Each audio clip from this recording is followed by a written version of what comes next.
Qu'est-ce que tu fais dans cette situation-là? Mettons que tu as une crypto et tu as tout fait tes recherches fondamentaux. La crypto est solide. L'équipe derrière est solide. La tokenomique est solide. Tu sais que le projet est là pour rester. Mais là, tu l'achètes. Puis là, la semaine suivante, il descend de 30%.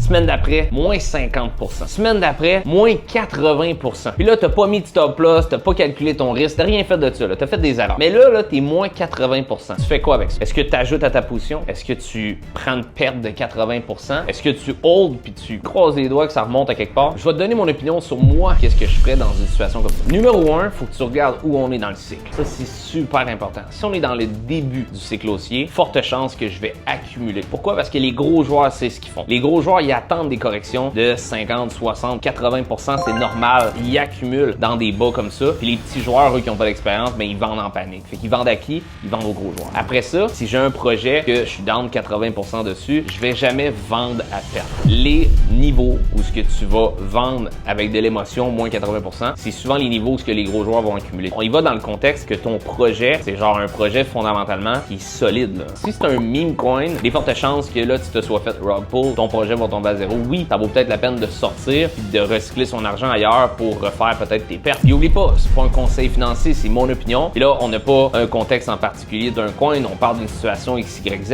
mais après ça, il y a plein de situations qui peuvent avoir des petits éléments différents, mais il y a souvent des gens qui se font prendre à, exemple, acheter des projets comme, mettons, Ethereum dans un top de marché. Le projet, il descend 70%, puis ils vendent en bas en panique. Mais quand tu as un projet aussi solide comme Bitcoin ou Ethereum, puis tu vends à moins de 70%, il y a des fortes chances que tu aies vendu au bottom, puis après ça, quand ça repart, ben là, tu as fait l'erreur de vendre trop bas. Mais je veux savoir, toi, qu'est-ce que tu ferais dans cette situation-là? Écris-moi ça en commentaire.